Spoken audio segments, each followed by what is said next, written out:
Je ne vais pas du tout parler de ce qui vient d'être annoncé. D'une certaine façon, oui, d'une autre façon, non. D'abord, comme chacun ici, j'aime bien les animaux. Combien de temps j'ai ? 30 minutes. Merci. Je reviens là-dessus. J'aime bien les animaux, mais j'aime les êtres humains aussi, et j'espère être en bon terme avec celui qui est chargé de me couper la parole, le moment venu. Du coup, je me souviens j'ai été longtemps l'ami d'un dominicain japonais, le père Oshida, chez lequel j'ai vécu dans les montagnes du Japon. Et il a été invité un jour en France, à plusieurs reprises. Une fois, quelqu'un a eu l'idée qu'il prêcherait le dimanche matin à la messe télévisée du Jour du Seigneur, que certains peut-être entendre. Et on lui avait dit, évidemment, 7 minutes. Je me dis, comment ça va se passer?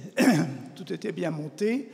Au bout de 7 minutes, je pense que quelqu'un hors champ a agité un drapeau ou quelque chose, et au milieu d'une phrase, où il commentait évidemment l'évangile du jour, il a dit, ça fait 7 minutes, amen.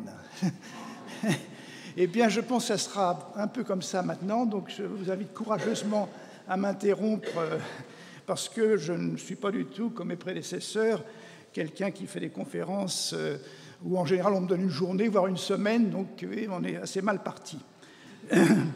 Bon, j'ai quelques feuilles. Je me souviens qu'une fois vous comprendrez pourquoi ultérieurement peut-être, j'étais à Copenhague, et le professeur Peter Kemp, qui est un professeur de philosophie à Copenhague, qui est mon ami, m'avait invité à écouter avec une grande assemblée Jacques Derrida, qu'on a déjà évoqué, que j'ai lu et même fréquenté dans ma jeunesse, pour dire les choses comme ça. Donc, et comme j'étais invité par le professeur Peter Kemp, j'étais à placer, mettons, à droite ou à gauche du conférencier, et j'ai vu qu'il parlait en français, dans une assemblée massivement danoise, et j'ai vu qu'il avait une grosse liasse de papier. Malheureusement pour moi, qui avait l'impression que ça ne se terminerait jamais, je pense qu'il a parlé sans interruption pendant au moins 2 heures, quand il avait fini une feuille, il l'avait retournée, il l'a placée dessous, et ce qui fait que la pile ne diminuait jamais. Alors, soyez tranquille, ce ne sera pas comme ça ce soir. J'aimerais commencer, je fais ça habituellement, plusieurs ici me connaissent, par une petite, et Jésus le fait aussi, si je peux me permettre de me mettre dans son club, commencer par une histoire qui vient de l'Inde, et qui, au fond, reflète bien la posture qui est la mienne, et qui rejoint d'ailleurs les choses que nous avons déjà entendues. Il y a dans une contrée de l'Inde un grand arbre. Il est, paraît-il, plus vieux que le monde. Chaque année, il est chargé de fruits. Mais personne n'a osé les goûter.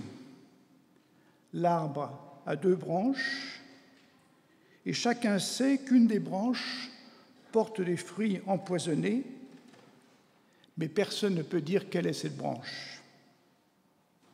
Arrive une grande famine.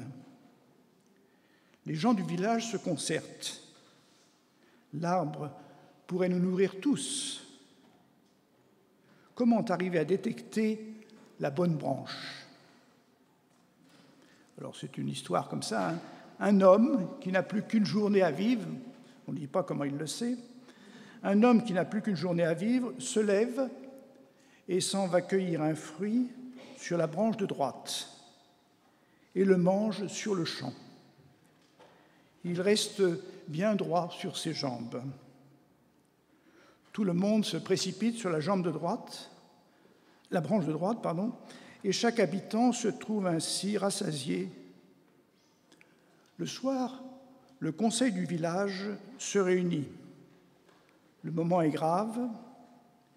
Il faut prendre une décision. La branche de gauche est dangereuse. Pensez aux petits-enfants qui peuvent traîner par là. La branche de gauche est dangereuse. On la coupe au ras du tronc.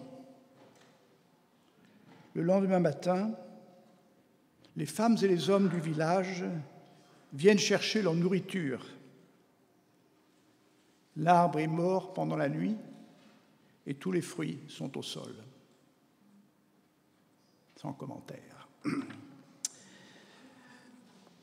Je vais donc m'exprimer, le temps qui me sera donné, de façon plus personnelle, non sans lien, je l'espère, avec le thème qui a été annoncé, mais je pense que vu l'heure et c'est convenable aussi, vu le sujet, que je m'exprime comme ça, donc non pas comme un universitaire, ni un militant, ni même un végétarien fidèle, ce que je ne suis pas. Je ne suis pas non plus, bon, on m'a présenté de façon juste, je ne suis pas non plus envoyé ici par quelqu'un, donc c'est plutôt, qu'est-ce que c'est? Eh bien, je dirais, je me présente ici comme le témoin d'une écoute commencée. Témoin d'une écoute commencée. Quand je commençais à réfléchir à cette rencontre, j'ai envisagé trois étapes. Trois étapes. La première, j'appellerais mon itinéraire écosophique. Je m'expliquerai. Mon itinéraire écosophique.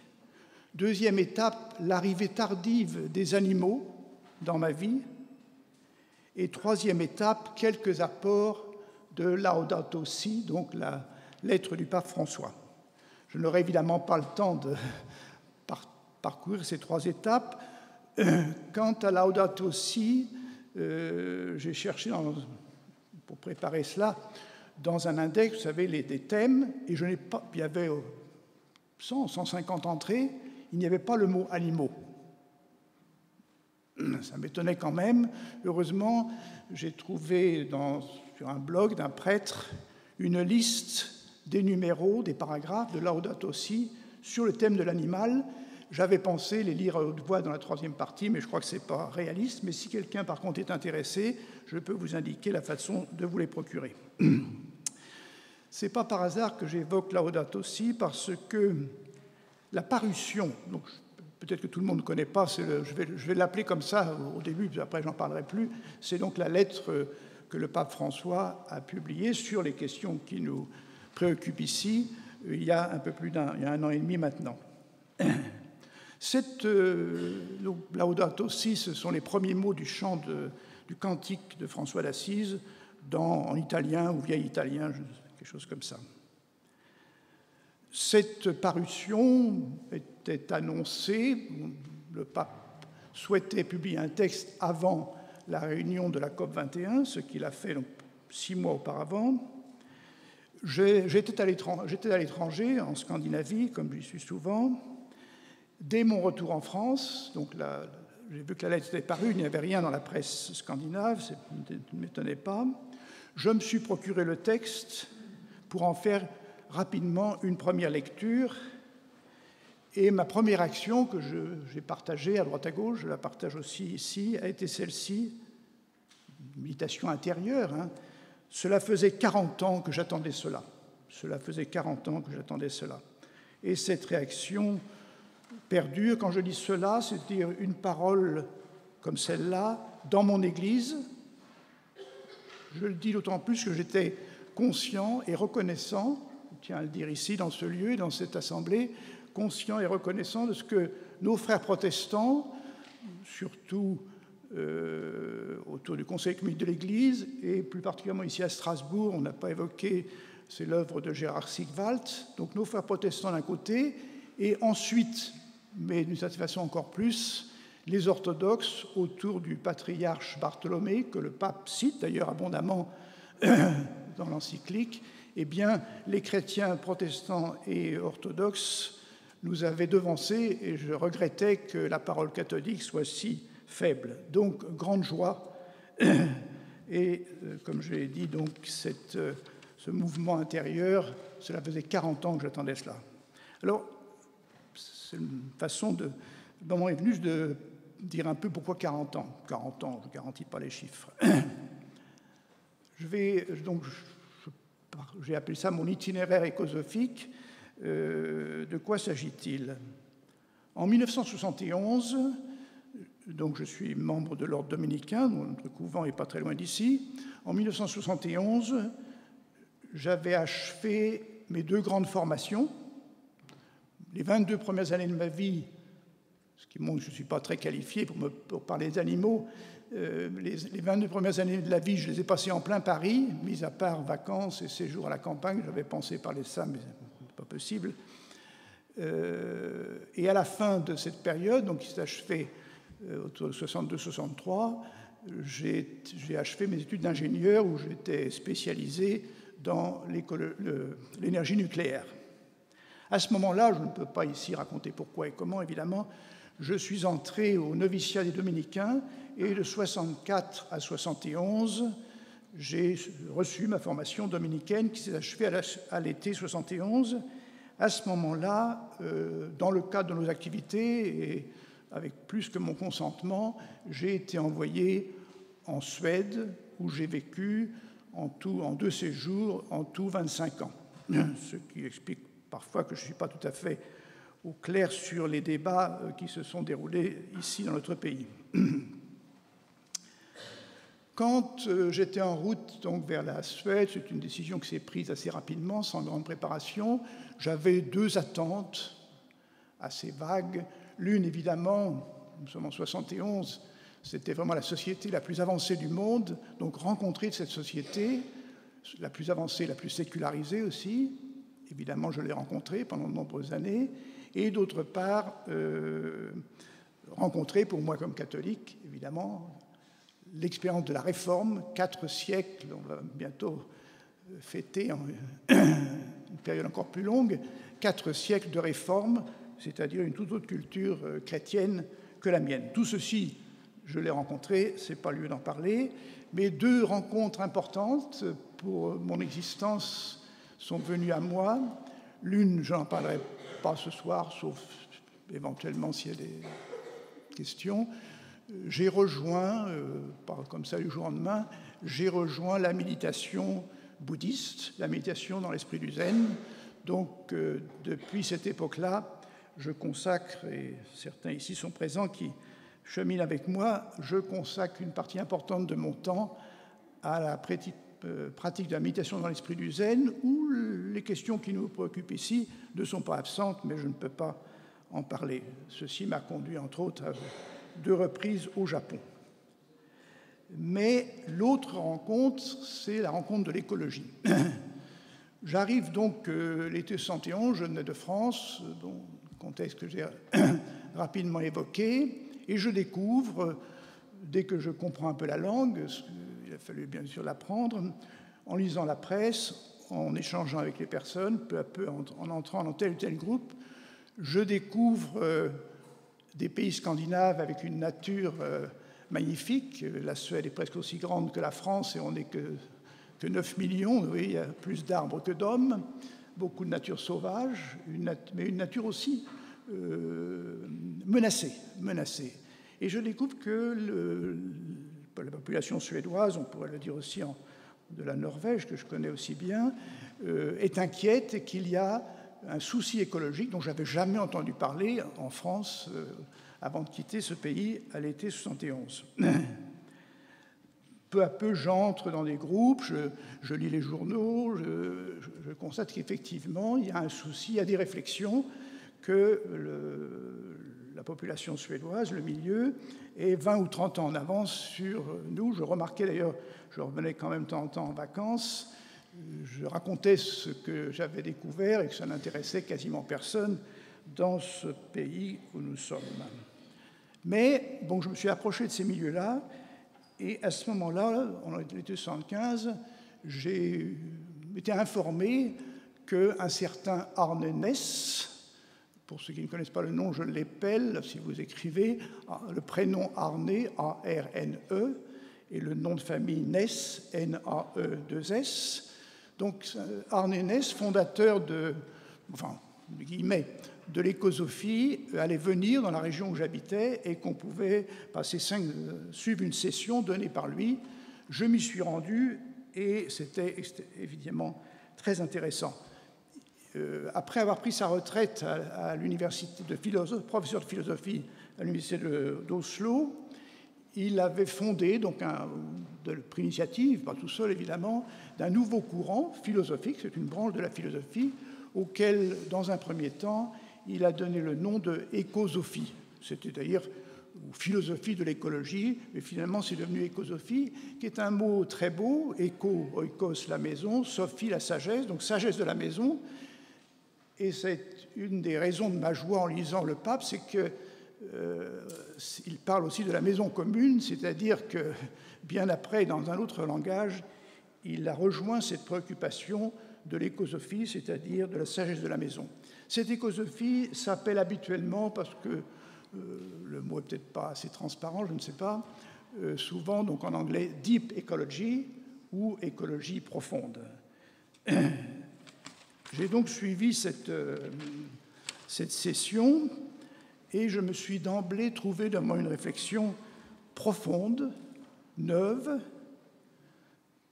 ouvrant à la philosophie des espaces encore inexplorés. Alors, il faut être clair quant au mot, écologie, c'est une science, c'est l'étude des milieux, des écosystèmes, etc., etc. Écosophie ou philosophie, écologie profonde, c'est une branche de la philosophie, donc c'est une démarche réflexive, vraiment de type philosophique. Et je me souviens que très tôt, dans les échanges que nous avons eus dans ce contexte, une citation attribuée à Heidegger, je n'ai jamais été vérifiée, revenait « nicht tief genug gefragt ». Nicht tief genug gefragt, c'est-à-dire le questionnement par rapport à des problèmes, détérioration de l'environnement, épuisement des ressources, enfin, nous connaissons la liste des problèmes, eh bien, on écoutait, comme nous l'avons fait d'ailleurs aujourd'hui, des propositions, des réflexions, des suggestions, des pistes, etc. J'ai oublié de le dire tout à l'heure, mais tout ce que j'ai entendu ici depuis ce matin est remarquable et j'y adhère complètement. Donc, mais arrive un moment donc, qui a été honoré, notamment par Corinne Pelluchon, d'une réflexion plus profonde. Et là venait alors donc cette parole de Heidegger, qui, au fond, peut-être le slogan de cette écologie profonde, « Nicht tief genug gefragt ». La question n'a pas été posée suffisamment avec suffisamment de profondeur. Et je me suis rendu compte que c'était effectivement les raisons de nos malheurs. On propose des mesures économiques, on propose des mesures politiques, tout ceci est excellent, il faut le faire encore plus, évidemment, mais que bien des mesures proposées, des actions menées ne conduisent pas assez loin parce que le diagnostic, pour prendre un terme médical, n'a pas été posé suffisamment en profondeur. Nicht tief genug gefragt. J'ai donc écouté pendant plusieurs jours Arne Naess. Par la suite, je ne suis pas devenu son disciple parce que sa démarche ne correspondait pas à mes propres convictions ou réflexions, mais je me souviens de deux choses. L'une, c'est qu'il a donné une grande place à Gandhi, moi-même beaucoup plus tard. Aujourd'hui, je m'intéresse beaucoup à Gandhi. Je pense qu'il ne faut pas réduire Gandhi à la libération de l'Inde, etc. Je ne peux pas expliquer ici pourquoi, mais Gandhi appartient au passé, c'est évident. Il appartient peut-être plus encore à l'avenir. Il a vraiment saisi en profondeur, justement, les causes profondes de nos malheurs. Je n'en dirai pas plus sur ce sujet. Quand je repense à ces journées qui ont été décisives pour moi, je vais développer ça un petit peu, je me souviens que ce qui m'avait frappé dans son enseignement, qui n'était pas magistral, il y avait des entretiens, etc., on vivait ensemble, c'était magnifique, c'est qu'il disait au fond le bien manquant, la ressource rare dans notre culture, je ne suis pas sûr des mots, mais je vais en dire de deux façons, c'est le manque de l'amour de soi. Non pas de l'égoïsme, évidemment, il y en a à gogo. Le manque de l'amour de soi. Et il me semble, sous ma propre personnalité, quand je lis les ouvrages de Corinne Pelluchon, notamment le dernier, que je n'ai pas encore lu complètement, cet amour de la vie, cette démarche positive, n'est-ce pas, correspond à ce que j'ai entendu, je dis ça sous ma propre responsabilité, chez Arne Naess. C'est parce que nous, alors individuellement, collectivement, c'est nuancé, nous ne nous aimons pas vraiment ou ne nous aimons pas suffisamment que le monde est comme il est.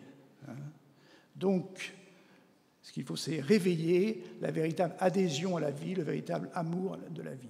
Et je fais momentanément une réflexion plus explicitement chrétienne. on dit couramment, enfin dans l'Évangile, d'ailleurs Jésus n'a rien inventé puisqu'il cite l'Ancien Testament, qu'il y a 2 commandements, l'amour de Dieu et l'amour du prochain, mais amour du prochain comme toi-même. C'est-à-dire qu'en réalité, il y a 3 commandements. Et que le bien manquant, là je tout de suite été en plein accord, ou plutôt ça s'est développé au long des années, mais je suis en plein accord avec Arne Enès, la cause profonde, c'est que, de 1000 façons, nous ne nous aimons pas vraiment, nous ne recherchons pas vraiment notre vrai bien. Un côté négatif, j'en dirai pas plus, ou le côté ombre de ce que je suis en train d'affirmer, c'est la place de ce que Erich Fromm, par exemple, appelle la nécrophilie, l'amour de la mort, les conduites suicidaires. Et aujourd'hui, quand je vois dans la presse les réflexions sur le terrorisme, etc., la fameuse parole de Ben Laden, hein, vous, les Occidentaux, vous aimez la vie, ça serait à vérifier, nous aimons la mort. Je pense que ce manque, effectivement, de l'amour de soi, de l'authentique amour de la vie, est une question centrale. Je l'ai reçu, donc, pour la première fois, de Arne Enès. Je continue. Il y avait parmi les participants un jeune professeur de philosophie qui avait, j'emploie l'expression familière, viré sa cutie. Il enseignait la philosophie à l'université de Stockholm. Je ne le connaissais pas à l'époque. Il avait tout laissé tomber. Il avait acheté une ferme, il s'était marié, eu des enfants, et il avait un troupeau de vaches. Donc, pour lui, l'université, c'était terminé. Mais, suite à la visite de Arne Enès, les responsables de l'université de la petite ville voisine où j'habitais pendant quelques années ont dit on va démarrer ici aussi un enseignement d'écosophie. Et donc ils sont allés trouver ce professeur, qui ensuite est devenu mon ami, pour lui demander de prendre la responsabilité sans pour autant lâcher ses vaches, sa femme et ses enfants. Et dès la première année, il m'a invité, parce qu'il me connaissait, et il m'a dit j'aimerais que tu viennes parler de François d'Assise. J'étais doublement surpris, alors que l'université, bon, il n'y a pas les problèmes de laïcité qu'on a ici, c'est beaucoup plus souple, mais que l'université veuille entendre un prêtre catholique, un dominicain, venir parler de François d'Assise dans un cours d'écosophie, j'étais surpris. Deuxième surprise, c'est que moi, je ne suis pas franciscain, hélas, mais je ne me sentais pas du tout compétent pour répondre à sa demande. Bon, on a négocié. Vous doutez qu'à l'endroit où j'étais, il n'y avait pas beaucoup d'alternatives. Donc, j'ai accepté. Je me suis adressé à des franciscains qui m'ont envoyé un paquet où presque tous les documents étaient en hollandais, mais il y avait quand même 2 documents très intéressants sur lesquels je vais m'arrêter, qui ont été mon entrée au fond en écosophie. Le premier, c'était en anglais la fameuse conférence, enfin, l'article de Lynn White, donc assez récemment peu connu en France, mais je pense que les choses changent lentement parce qu'on lui fait dire des choses souvent qu'il ne dit pas. Donc c'est un historien américain qui, en 1967, si je ne me trompe pas, a publié une grande conférence, Les racines historiques de la crise écologique. Lynn White est croyant et chrétien, c'est un historien du Moyen-Âge, et il a montré que la conception moderne des choses, dont René Descartes, si on veut, est le symbole, c'est-à-dire le monde est divisé entre des sujets et des objets, des sujets, c'est-à-dire nous qui possédons, qui vendons, qui achetons, qui manipulons des objets. Cette conception ne se met pas en place, n'apparaît pas au XVIe siècle, mais bien plus tôt, au Moyen-Âge. Le Moyen-Âge, le christianisme latin commence par petites étapes, une grande opération de désacralisation du monde. J'étais très heureux d'ailleurs d'entendre ce mot aussi dans l'exposé sur Albert Schweitzer ce matin. Donc désacralisation du monde qui aujourd'hui, cette désacralisation est achevée et complète, mais qui se met en place très tôt. Donc, avec des exemples, je ne vais pas reprendre maintenant, Lynn White évoque cette histoire et il arrive à cette conclusion, cette histoire qui est propre à telle qu'il le voit. Moi, je ne suis pas historien, je ne peux pas vérifier, mais ça, au long des années, quand même, sa démarche a été confirmée.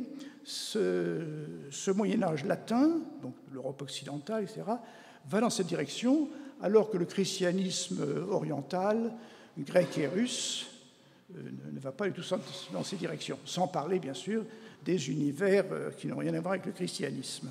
Donc il y a un problème particulier de l'Occident latin qui conduit à la société dans laquelle nous sommes et qui aujourd'hui recouvre le monde entier. Voilà. D'où la conclusion de Lynn White, c'est que c'est finalement les causes profondes, c'est le titre de l'article, les causes profondes de la crise écologique sont des causes religieuses. Alors, je vais employer ce mot, je sais que ce mot parfois donne des boutons à certains, je l'emploie ici évidemment pas au sens confessionnel, appartenir à une religion, je l'emploie au sens que le mot a, c'est une des étymologies, relier. Il faut relier. La religion est ce qui relie les choses entre eux. D'ailleurs, puisque j'ai fait une allusion à Laudato Si, c'est un quasi-refrain dans Laudato Si, c'est que tout est lié, tout est relié. Bon, alors je reviens à Lynn White. Donc, la cause profonde de nos malheurs, c'est le fait qu'il n'y a plus de lien. Il n'y a plus de lien. Donc, c'est une cause, excusez, je perds un peu le fil, c'est une cause religieuse, à cause religieuse, remède religieux. Et là, on arrive dans la dernière partie de son article qui justement consiste à examiner ce que les religions qui existent proposent. Et comme on est aux États-Unis, évidemment, il examine, non sans raison, les propositions des traditions des Indiens d'Amérique du Nord. Et c'est là où, pour la première fois de ma vie, j'ai lu le fameux discours du chef indien Seattle en 1854, dans lequel il montre bien que, il témoigne justement d'une attitude tout à fait différente de celle de l'Occident, c'est-à-dire un regard sur le monde où toutes les réalités, les lacs, les forêts, les animaux, les plantes, sont des membres d'une famille, Donc, première proposition, tournons-nous vers les traditions des Indiens d'Amérique du Nord, les Indiens en général, ce type de tradition. Il examine évidemment une autre possibilité, le bouddhisme, qui est une tradition non violente, normalement végétarien, etc. Venant au christianisme, tout ça je résume évidemment, venant au christianisme, il fait l'éloge, non sans raison, de christianisme oriental, dont le patriarche de Constantinople, que j'ai déjà évoqué, est le grand témoin aujourd'hui, mais avec beaucoup d'autres, dans la tradition Dostoïevski, les discours du Staré Sosim dans les Frères Karamazov, c'est magnifique, c'est vraiment, on ne trouverait pas ça chez nous en Occident. Voilà. Et on arrive alors à la fin de l'article, où il se pose au fond la question, y a-t-il aucune figure en Occident qui soit à la hauteur de ces questions?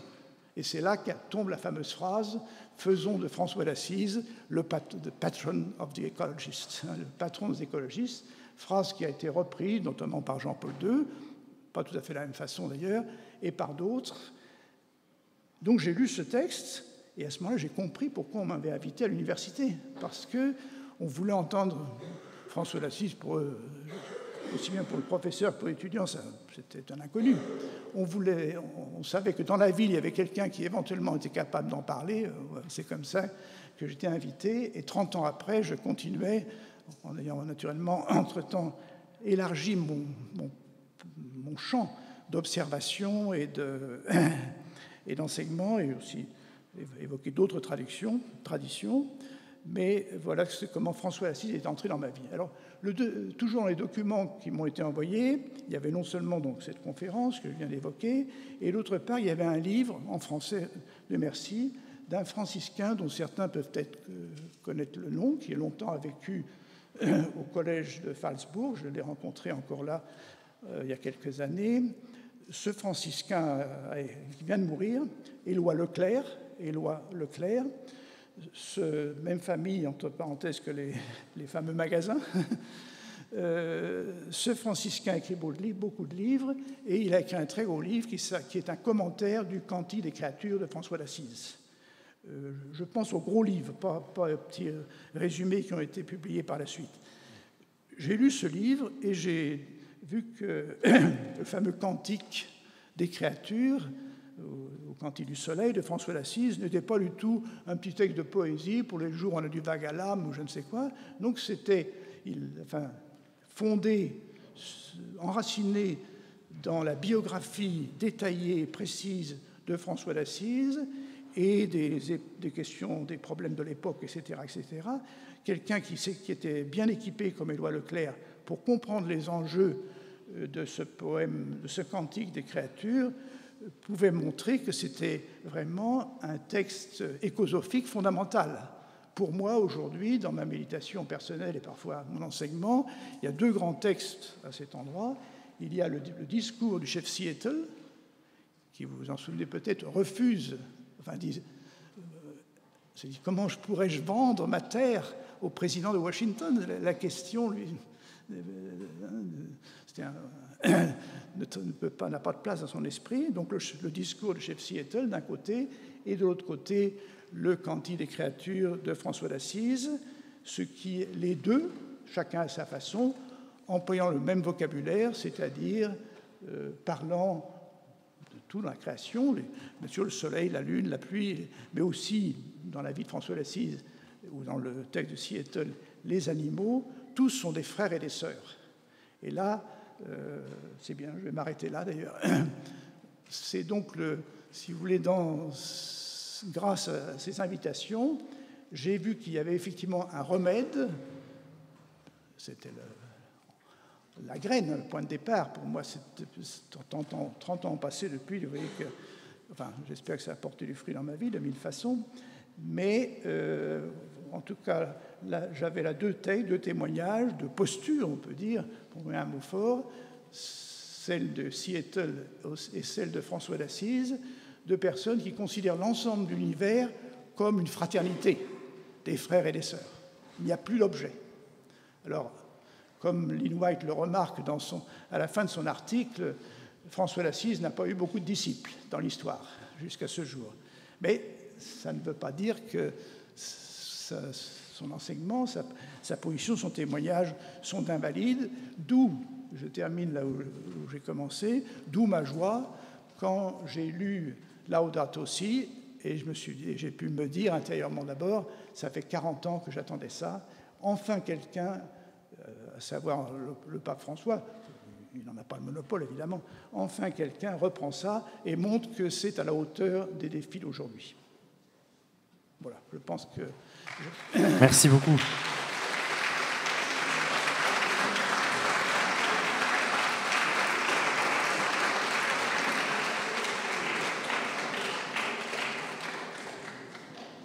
On va suivre la même méthode. On prend des séries de 3 questions, une question par personne, formulée de façon relativement courte. Donc je vois un doigt. Qui d'autre ?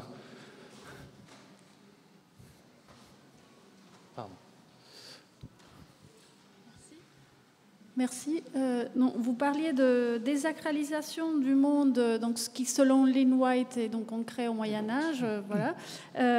Que faites-vous justement à cet égard d'une thèse célèbre d'Élisabeth de Fontenay dans Le silence des bêtes, où elle dit, il y a un chapitre donc, consacré à Thomas d'Aquin, où elle dit du moment où Thomas d'Aquin, le christianisme en général, médiéval, du moment où le christianisme abolit le sacrifice animal, les animaux sortent du cycle du sacré et c'est la consommation sans loi, justement. Donc elle étend cette désacralisation au christianisme lui-même, elle le met au cœur du christianisme. Donc je serais curieuse de savoir ce que vous en faites de cette thèse d'Élisabeth de Fontenay. Merci. Oui, alors, je ne suis pas d'accord avec elle, évidemment. Il faudrait remonter déjà dans l'Ancien Testament, n'est-ce pas? L'Ancien Testament combat l'adoration des bêtes, etc., l'idolâtrie, notamment en direction. Mais Le mot désacralisation, il faut faire vite, dans l'exposé, n'est pas simple, évidemment. Mais, en tout cas, dans la perspective biblique, il faut mieux dire biblique que dire christianisme, c'est trop étroit. Dans la perspective biblique, dès la première page de la Bible, n'est-ce pas, toutes les créatures sont des dons de Dieu et ne peuvent d'aucune façon être transformées en des objets que l'on vend, que l'on achète, que l'on manipule, etc. etc. Hein?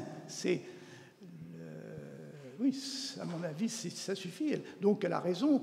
Alors oui, je ne l'ai pas dit explicitement, le pape, je fais une petite parenthèse au passage, les seules citations de Laudato Si sont des citations chrétiennes, c'est-à-dire la Bible, les évêques, je ne sais plus quoi. Mais en fait, moi qui connais ce dossier, je vois bien que on sait un peu qui l'a aidé. Pas mal d'auteurs que je suis sûr tel ou tel d'entre nous a lu, des auteurs contemporains qui réfléchissent sur ces questions. Moi, je repère des quasi-citations dans Laudato Si. Donc, alors oui, je reviens à ce point de vue-là, le pape a certainement lu Lynn White, ou ses successeurs, ou ses échos, peu importe la forme, il n'y a pas de citation. Parce que, quand il en vient à cette affaire de l'anthropocentrisme chrétien, mettez des guillemets partout, qui est accusé en quelque sorte, où il y a seul compte l'homme, et bien quand il en vient là, j'avais préparé une citation, il dit « Aujourd'hui, la foi chrétienne ne peut pas dire ça, etc. » Alors il dit pas qui combat, mais on voit très bien qu'il partage notre souci, si je peux dire, et qu'il y fait face. Donc le christianisme occidental s'est appuyé sur la Bible, notamment le début du premier chapitre de la Genèse, vous connaissez ça, pour fonder la désacralisation. C'est inadmissible du point de vue biblique. Je crois qu'il faut être clair là-dessus.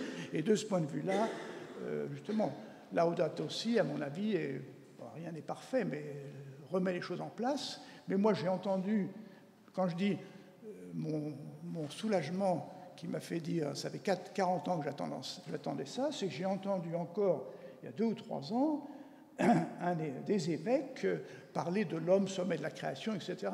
En les écoutant, je me disais, mais il n'y a rien dans la Bible qui fonde ce discours. Et il le présentait comme un discours chrétien. Donc, bon. Vous avez parlé de frères et sœurs. Oui. Qu'est-ce que vous dites à quelqu'un, un croyant, qui dit « les humains ont une âme, les animaux n'en ont pas ». Ce matin, quelqu'un est intervenu là-dessus, mon interlocutrice d'ailleurs à l'instant. C'est inadmissible, ce discours, puisque, alors là, c'est quand même curieux, ce que je vais dire est une évidence, mais je ne suis pas sûr que vous allez la prendre comme une évidence d'emblée. Dans l'être humain, n'est-ce pas, il faut avoir c'est la seule vraie anthropologie tripartite, corps, âme, esprit. Le corporel, le psychique et le spirituel. En hébreu, il y a la même distinction en grec, l'âme, donc c'est nefesh. Et les animaux, tous les êtres vivants, tous les hommes et animaux ont le nefesh, psyché en grec. Par contre, roua en hébreu, l'esprit, roua en hébreu, pneuma en grec, ça, dans le cadre du récit de la création. Le bouddhiste ne dira pas ça. Mais dans le cadre du récit de la création au début de la Bible, Roua est donné par le Créateur à l'homme. Bon, laissons ça de côté pour l'instant, quitte à revenir. Mais donc, Nefesh, ou psyché, l'âme, c'est commun à tous les animaux. D'ailleurs, je vous l'ai dit à la pause, que je ne savais pas trop où vous étiez, dans quel esprit vous posiez votre question ce matin, mais animal, c'est anima. Donc c'est une évidence. Les animaux ont-ils une âme? C'est-à-dire, moi je travaille dans plusieurs langues, c'est beau, mais c'est beau, mais ça ne suffit pas, puisque apparemment beaucoup de gens ne l'entendent pas. Mais c'est beau qu'en français, âme, donc c'est anima, bien sûr il faut le savoir que c'est anima, c'est commun donc tous les animaux, c'est les hommes et les animaux. Alors il y a plusieurs interventions aujourd'hui, personne qui a dans la ligne à la suite de Schweitzer, si je me souviens bien, a écarté l'expression éthique animale. Évidemment, il n'y a pas d'éthique animale, il y a une éthique. Point final. Donc, alors, quand on passe à l'anglais, oui, c'est déjà un problème parce que l'anglais a animals, le même mot que français, mais ensuite c'est soul. Donc cette transparence disparaît, ce que je vois, comme je travaille en plusieurs langues, parfois les difficultés de compréhension quand on arrive à cet endroit-là. En tout cas, pour nous, c'est clair, tous les êtres vivants, sentient beings, vous avez repris ce mot ce matin, si je me souviens bien, tous les êtres vivants ont une âme. Alors ensuite, on peut poser la question des plantes, etc., c'est pas mon sujet. D'ailleurs, si je me donne la parole une seconde, pendant que vous cherchez... j'avais donc une deuxième partie, que je n'ai pas traitée, évidemment, vous avez compris pourquoi, le retour de l'animal dans ma vie. Et je dis le retour parce que dans mon enfance, je suis assez vieux, donc j'ai été enfant pendant la guerre, on était beaucoup plus proche, même quelqu'un qui vivait à Paris, comme moi, toute sa jeunesse, on était proche de la terre et les animaux étaient partout présents. Donc après, ils sont partis, et un beau jour, ils n'étaient plus que dans mon assiette. Ensuite, ils sont revenus, et en fait, ce que j'avais pensé développer, je le dis en 2 phrases, c'est qu'aujourd'hui, en m'invitant ici, vous m'avez obligé à structurer, à faire une collection d'exemples que je pourrais partager, etc. Mais l'animal dans ma vie, pas forcément ma vie privée, mais aussi les gens que j'accompagne, dans des accompagnements personnels, etc., je vois que l'animal comme quelqu'un, comme vous l'avez dit magnifiquement tout à l'heure, l'animal comme quelqu'un est tout à fait présent. Je prends un seul exemple. Une jeune femme, pas très loin d'ici, avait eu recours à l'avortement. Et après, elle était déprimée, elle était chez sa mère, et passait les journées allongées. Et sa mère, donc mon amie, m'a raconté que plusieurs fois dans la journée, le chat de la maison venait se blottir contre le ventre de cette jeune femme et restait là longtemps. Pour moi, c'est un évangile, n'est-ce pas ? Et je pourrais, si on me donnait le temps, je pourrais pendant une demi-heure donner des exemples, que j'ai nourri ma deuxième partie. Donc à ce moment-là, vous voyez, l'animal, et je crois que ça aussi, c'est le vrai vaccin par rapport aux problèmes qui nous préoccupent aujourd'hui, la maltraitance, le mal-être animal, etc. C'est dans l'expérience que ça ne fait rien de faire des conférences. Il faut rouvrir le chemin, ce que j'appelle le chemin initiatique, le chemin de l'expérience, pour que de plus en plus de personnes rencontrent l'animal comme quelqu'un, notamment quand l'animal vient à mon secours. Et là, j'ai une vingtaine d'exemples qui ne sont pas les miens, mais que des gens m'ont partagé. L'animal comme un apôtre, je prends un bon là délibérément chrétien, comme un apôtre, comme un ange, comme quelqu'un qui vient à mon secours. Un exemple, je ne sais pas si vous avez lu dans l'histoire de Boris Cyrulnik. Quand Boris Cyrulnik donc, avait échappé à la rafle en 1944 à Bordeaux, il s'est caché dans une ferme où on avait même changé son nom pour le protéger. Et il raconte, beaucoup ont lu ça maintenant, il raconte que quand il était vraiment seul, désolé, il était mal méprisé, enfin ça se passait vraiment très mal pour lui, il y avait dans la ferme ou à côté une fourmilière, une grande fourmilière, et pendant des heures, il raconte ça, je le tiens de son récit, il regardait la fourmilière, et je ne crois pas exagérer en disant qu'à ce moment-là, c'était le seul lieu d'humanité pour moi. C'était la contemplation de cette fourmilière où je les voyais s'aider mutuellement, porter les fardeaux les uns les autres, etc. Et donc là, et la fourmi, c'est pas un grand singe, comme on disait tout à l'heure, c'est vraiment un animal assez élémentaire. Eh bien, à un moment dans la vie de Boris Cyrulnik, il raconte que les fourmis lui ont redonné l'espoir. Pour moi, c'est une évangélisation. Bon, j'arrête sur ce sujet parce que je serai là dans une heure. Merci beaucoup à vous. Je crois qu'on peut encore une fois l'applaudir.